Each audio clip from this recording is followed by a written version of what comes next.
UFC 327 is here. Jiri Prochazka versus Carlos Ulberg for the vacant light heavyweight title, fighting for pretty much Alex Pereira's former spot. And the card's alright. There's been a bunch of cancellations. We did have a co-main event of Joshua Van defending his title against Tatsuro, but Van got injured. That fight now has been moved to 328, making that one really stacked.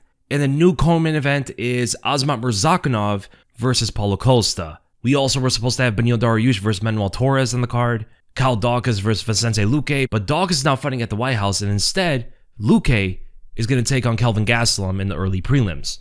So on paper, I would say, off of name value and stuff, it's like a 5 or 6 out of 10, to be honest. There's some fights here that don't make sense according to the rankings, like the co-main. Azamat is a top contender at light heavyweight.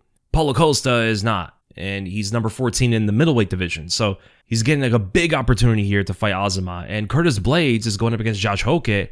Blaydes is a top 5 fighter. Hokit is definitely not, but stylistically, I do think that Hokit and Costa could present some interesting problems for the higher ranked contenders. But the fights I really like are Jiri versus Ulberg. Obviously, that's going to be a crazy one. Can the aggression of Jiri trump the technical counter-striking of Ulberg? I also really like Dominick Reyes versus Johnny Walker. The fight between glass cannons, whoever lands first wins the fight. Cub Swanson versus Nate Landwehr is going to be pretty wild. Patricio Pitbull versus Aaron Pico is going to be really fun. Kevin Holland versus Rennie Brown is going to be interesting. Mateusz Gamrot versus Esteban Ribovics, that's a good fight as well. And Charles Radtke versus Francisco Prado is probably going to be a pretty entertaining fight too. So there's some good fights on the card. And I would say the best prospect, I believe, is Esteban Ribovics from Argentina. Solid fighter, and to be honest, there's not a lot of prospects. There's a bunch of veterans. I would say the fighter of the card is Jiri Prochazka. He's the most famous, bringing in the most eyes. The stake of the card is another Argentinian fighter, Francisco Prado, who's on a 3-fight loss streak, 1-4 in his last 5. He definitely needs to win here. If he doesn't beat Radtke, he's going to get cut. He's a fun fighter, but he's got to tighten things up. The banger of the card, the most explosive, entertaining fight, I think, is Cub Swanson versus Nate Landwehr. That is going to be wild. You could also say Reyes and Walker, but the fact that it's a one-punch potential fight, I don't think is going to make it as much of a war as Swanson and Landwehr could put on. The main event's a good candidate as well. But I think the main is the fight of the night. The sleeper fight, though, is Patricio Pitbull versus Aaron Pico. I think that one's going under the radar and should be very, very interesting, especially with the fact that they both come from Bellator. But with that, let's start with the first fight. Let's get right into it. We start with Charles Radtke versus Francisco Prado. America versus Argentina, and both guys are good strikers, primarily boxers. Radtke's got pretty good technique, sets up the right hand very well, has decent power, has more of like just a traditional boxing style. And Prado, I think, is faster with his hands. He's extremely aggressive. It can get reckless for Radtke to counter-strike. Doesn't move his head too much. That's always been like the biggest weakness of his. He just doesn't have the defense to get away from shots. He walks into them, and Radtke could really hurt him if Prado has not tightened that up. You know, and Prado is the stake of the card. He needs to win here. He's on a 3-loss streak, 1-4 in his last 5. Radtke does have a good submission game too. I don't know if he's going to take the fight down. Prado doesn't really have a great takedown defense, and that could be a big opening for Radtke to tackle through. So I think the striking could be interesting. I think Prado can land some leg kicks, let the hands go, land a few good shots. But with Radtke's superior ground game, I think he could mix it up to throw him off and chase those submissions. Right? In his last fight, he has some good takedowns, better than we've ever seen from his career. A good rear naked choke, and it's not great to see that he got dropped by Mike Malott. So even though I think he's fundamentally an overall better boxer, the aggression from Prado can inflict some serious damage on Radtke. So I think Radtke mixing it up would probably be the difference here. So I'm going to go with Charles Radtke winning this fight by a 3rd round submission. And then we go to the middleweight division where Kelvin Gastelum is taking a fight on short notice against Vicente Luque. It's going to be a tough weight cut, straight out of the buffet line. Kelvin's heaviness is going to be suffocating if he gets on top. But I do think the size advantage that he will have is going to crush that chin. And Luque's moving up. He was originally supposed to fight Kyle Dawkins, who's now fighting at the White House. And both guys are pretty washed. Kelvin's body's like morphing the more time goes on. I don't know what's going on here. He really is taking his true form of a refrigerator. But the power never really goes away. The chin is always there too. He took Joe Pyfer's biggest shot, so he got hurt in a moment, but the guy's head is made out of something else. And Luque still has some power, but both these guys are washed. And I think Kelvin is just in better form. Luque did not look great against Yoel Alvarez. He's very slow, a lot more hesitant to throw. And you cannot be hesitant in front of Kelvin. Kelvin still has a heater of a left hand. And he's been holding on to that extra weight on his body for longer than Luque. He's probably going to be the heavier guy in there. He's the better wrestler of the two. Luque has good submissions, but how is he going to get the fight to the ground if he can't take him down? He's going to have to hurt him. And Luque's punches are just so much slower. I think Kelvin might have the faster hand speed and ultimately chinning Vicente Luque in the second round. So I got to go with Kelvin. They're in open stances. I think Kelvin's a lot more used to that. Really good at stepping on the outside, lining up the left hand, and putting Luque away. So Kelvin, second round knockout. I think it's a bad fight for Luque. And then we go to Chris Padilla versus Marquel Mederos. Both guys fighting out of America, and this should be a pretty decent fight. Padilla's got a high guard, throws really good kicks, elbows in the clinch, and he works very well off of pressure. You saw that when Bonfim was starting to wilt, and Padilla will be right in there in front of his opponent with his high guard, taking shots on the arms and shoulders. And I think against Marquel Mederos, there could be some counter opportunities for him. But Mederos is the better boxer. He's got good leg kicks as well, but his combinations seem to be smoother. He's got decent footwork, just like a pretty good with the bare bones of striking. Fundamentally sound. So I do think it's going to be a very close fight. But ultimately, I think the footwork of Mederos and his superior boxing is going to get him the win here. I think that high guard in MMA just doesn't work as well. There's too many openings with the 4-ounce gloves, and Bonfim was laying some big shots on Padilla, but it wasn't enough to put him away. I think Mederos is going to learn from that fight, pick out the openings pretty well, and win this fight by decision. I think it's going to be a close one. And then we go to Tatiana Suarez versus Loopy Godinez. America versus Mexico. Although Suarez is Mexican-American. This should be an interesting one. So obviously Suarez is the better wrestler of the two. She's probably the best wrestler we've ever seen at strawweight. Loopy Godinez, I believe, is the more well-rounded fighter. She has good takedowns, as we saw when she fought Julia Palastri. Took down Mackenzie Dern a few times and did not get submitted. She has good boxing, very grounded in her stance, and throws very well. More fundamental than anything else. It's not exactly like Alexa Grasso, but you could see like some resemblance there as they do train together. So I think the boxing is just going to be very one-sided for Godinez, as Suarez is very sloppy. She is southpaw, so she likes to step off on the outside to line up the left straight. She throws a lot of teeps to the body as well. Southpaws have that advantage of fighting more open stance fights. There's more orthodox fighters than southpaws out there. So pretty much all this fight is going to come down to is if Godinez can defend the takedowns and not allow Suarez to just hold her on the ground. Because I don't think Suarez can submit her. I think her best bet is to just control her as much as possible. Very similar to the way that she beat Amanda Lemos, which isn't the most exciting type of fighting style, but it is the best way for her to win the fight. She doesn't want to contend too much in the striking. Her boxing is just not up to par at all. Godinez will be planting that 1-2 on her face the entire time and countering with the right hand. So the game plan should be pretty simple, but not easy for Godinez. There's a difference there. You know, the wrestling is still going to be very strong, but it's simple enough that she knows what she has to do to prepare herself for this. Defend the takedown. Know that the strike is not going to be as dangerous and try to force this fight in the stand-up as much as possible. Be very fast with the underhooks. Sprawl and expect some chain wrestling from Suarez. She's not going to stop after the first connection. She's going to shoot, try to rise up into the clinch, or chain the single leg into a double. Push her up against the fence and fight there. A lot of fighters today have become very good at fighting off the hands against the cage and using it to wall walk. And I expect the same thing from Godinez in this one. And we do know that Loopy did fight Verna Jandiroba. She lost to her, but she did defend most of the takedowns. The only problem that she really had, she had a harder time getting up from the bottom. She tried to reverse, she tried to fight off the positions, but Verna was able to hold her down. And I think Suarez is just a better top control fighter and a better wrestler than Verna. So it's an interesting one. I think Loopy has gotten better.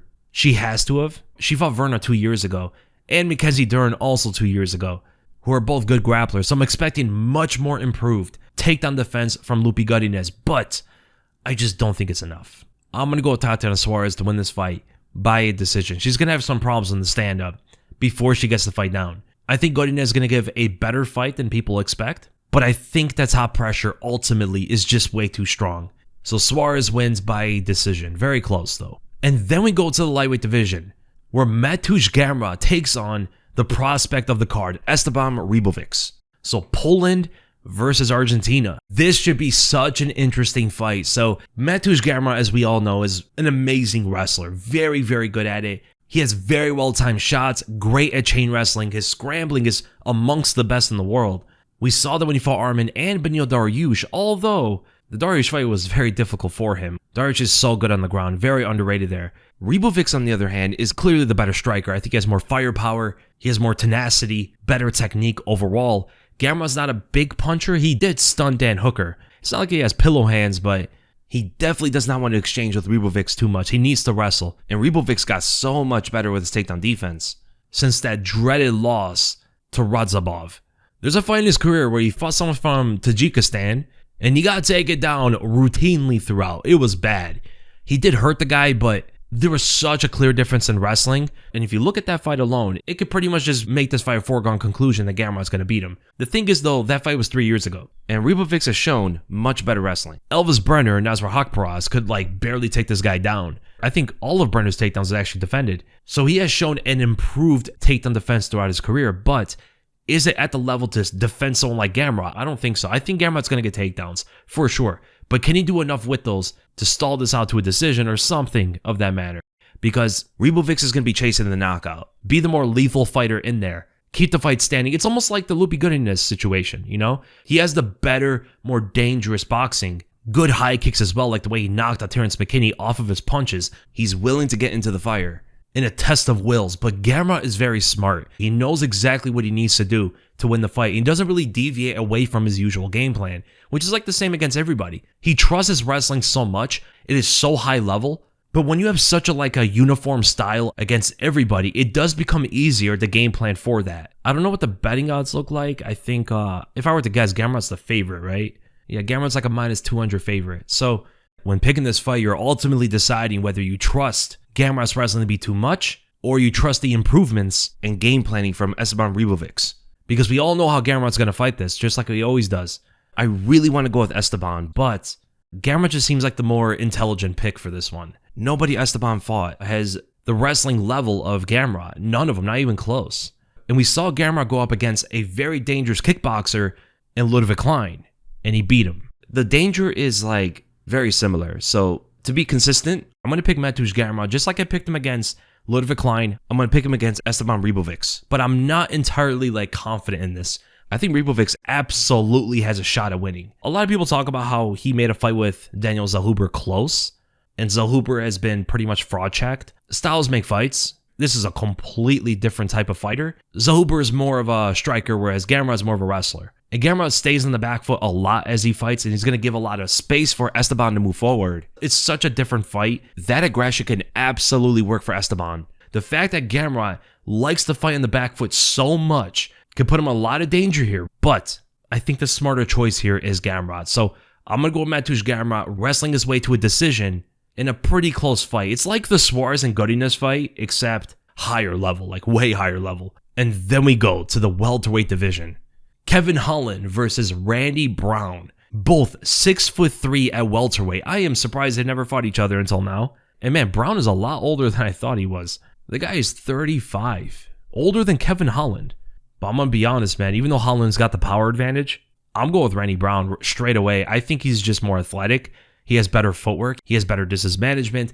Just a better understanding of technical striking. Holland hits hard, but he doesn't even use his distance too well these days. He did against Joaquin Buckley. The way he lined up that right straight on the back foot like that was perfect. But something's happened to Holland mentally. It just seems like he doesn't care as much anymore. Along the way, it just seems like his motivation has withered. And you see this in interviews. It talks like he just doesn't care anymore. He's made money. He does other things. And it's like this is a hobby for him now. But Randy Brown doesn't see it that way. Randy Brown actually has skills. And you never hear him talk about this sport the same way Holland does. So the motivation, I think the mental edge is going to be on Randy Brown's side, which is the most important thing about a fight. If your opponent has a mental edge, it's very difficult to win against them. Let alone with Brown having the better skills overall on paper. So ultimately, I'm going to go with Randy Brown. I think he's going to win by a decision. It should be a decent enough fight. I think it's going to be average. It's not going to be anything crazy, but I think Brown's footwork is going to be the difference there. Holland is plodding. He doesn't move around. You saw how much MVP was given problems just off of the footwork because this guy stands still. And with a guy who's the same height as him, moving around that rapidly, Holland's going to run into the same problem again. That's not to say Brown has the same movement as MVP, but the fact that he can move around and line up his shots and Holland's going to have to always angle to face him at all times is just going to make it a lot more frustrating for Holland. So Brown's going to be stepping in and out with the jab, the front kick to the body, leg kicks, lining up the 1-2s and eggs in on angles.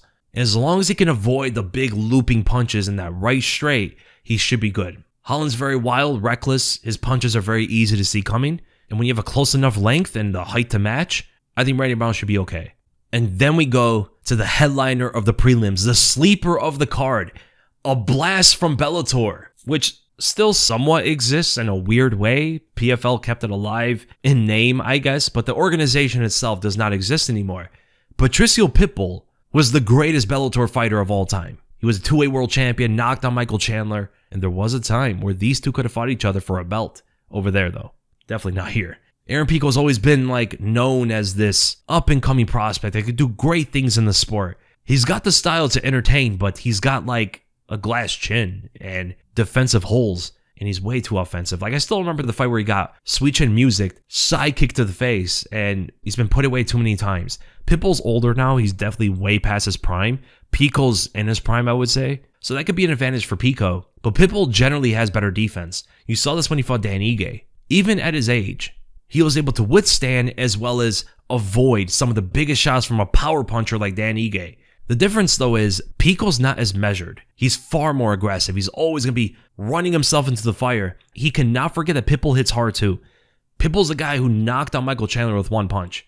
And power is the last thing to go. Pitbull's got good counter-striking. He is plotting. He will stand his ground in front of you. The guy's a dog, man. And if you don't have this elusive style like Yair Rodriguez, who's just long and kicking at range, and it just causes the plotting Pitbull to have to force himself into his punching range, it just becomes way too difficult to routinely do throughout a fight. But in this one, Pico is going to get in Pitbull's face. This is very, very different and does complement more of Pitbull's style. But Pico's got good boxing and wrestling. Excellent body shots, big power, throws fast combinations, and tries to overwhelm the opponent, putting him away immediately in the fight if he can. And honestly, if he just didn't have a glass chin, I would pick him to win. And that's what Pitbull's been talking about leading to the fight. Pitbull said about Pico that he's got stones for hands and a glass chin. He's got the power to take off a giant's head, but also the kind of chin that could get him dropped with a slap to the ear. He is a glass cannon. He's like Johnny Walker and Dominick Reyes. They could put anybody away if you just don't land on him first. He has been training with Hamza and TJ Dillashaw and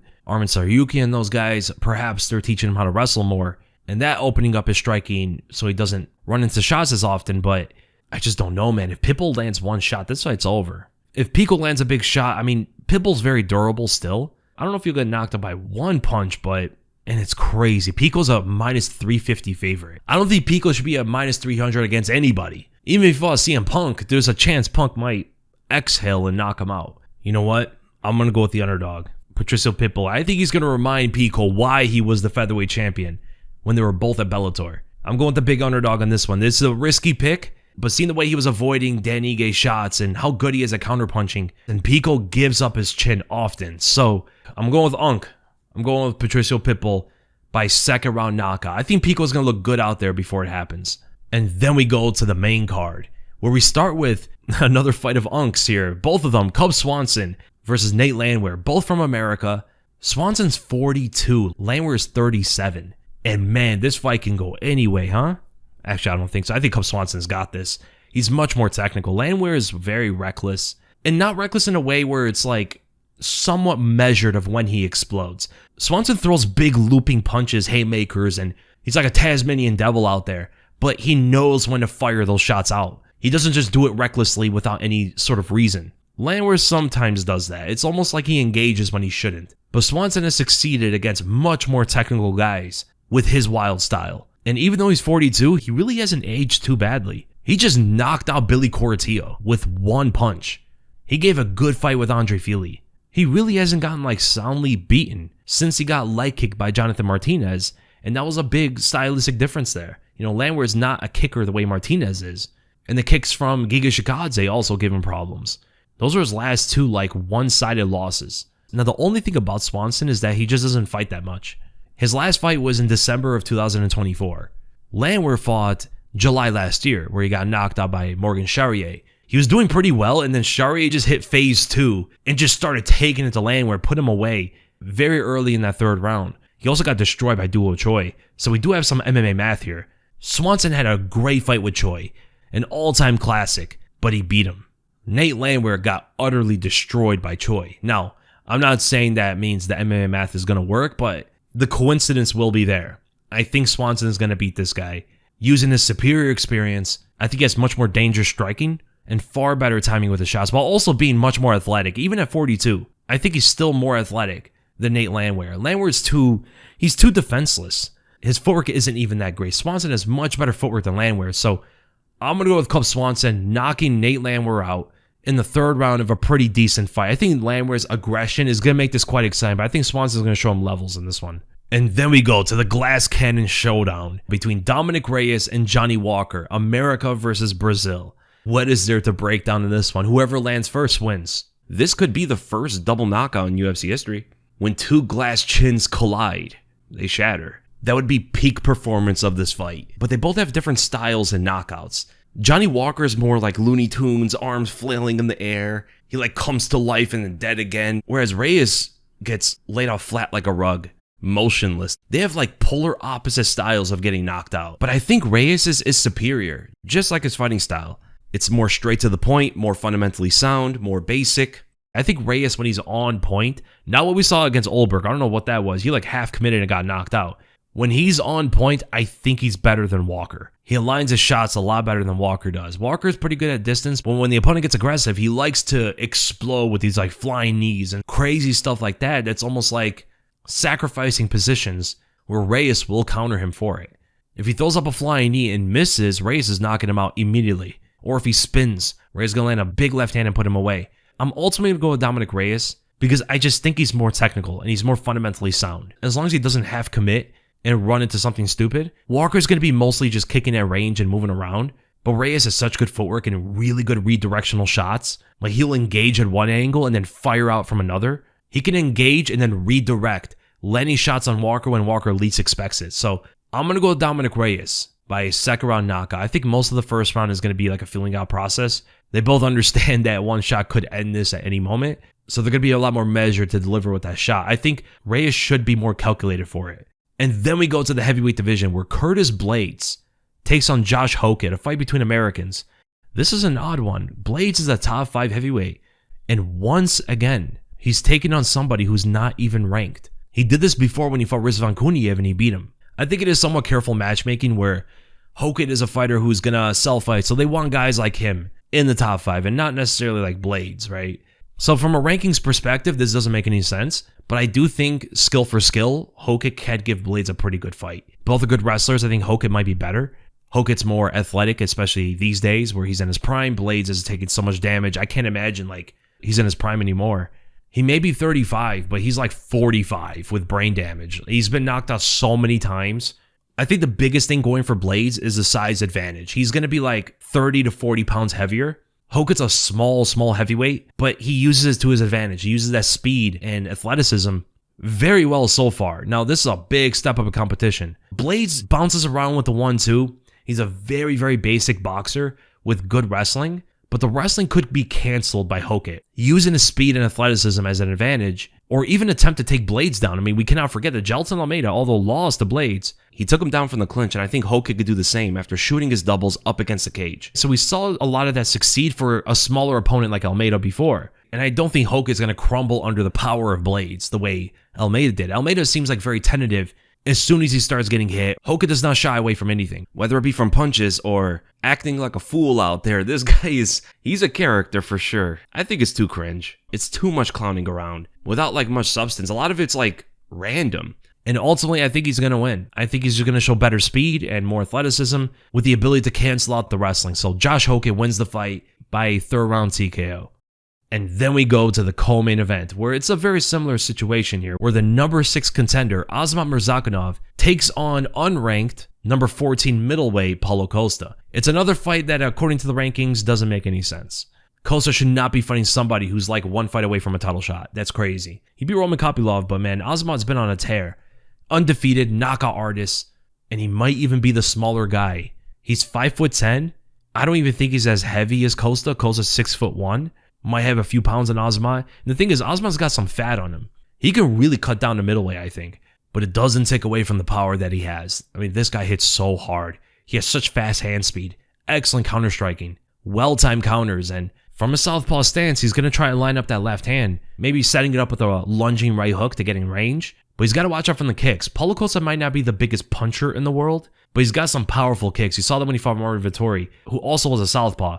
So Costa's from orthodox, slamming those kicks at him, and that open stance is going to cause those openings. And I think he understands that. Costa's not like the trickiest striker in the world. He's really good with pressure and cutting the opponent off. But Azamat's going to try to stay in the center as much as possible and just lining up that left hand constantly, setting up from the right. He has a pretty uniform style against most opponents. And the thing is, Costa's defense is just not great. That's like the biggest weakness that he's always had. He walks into punches, he doesn't move his head off the center line too well. And I think ultimately, Azamat is going to land that left hand and put him down. So I'm going to go with Azamat Murzakanov to win by a second round knockout. You know, Costa being the bigger, taller, longer guy is going to be nothing new for Azamat. He's fought bigger guys than this. I mean, he just folded Alexander Radtke, one of the biggest light heavyweights we've ever seen, with one single shot. This guy's got absurd power, and that leads us into the main event. For the vacant light heavyweight title, Jiri Prochazka takes on Carlos Ulberg. I cannot wait for this.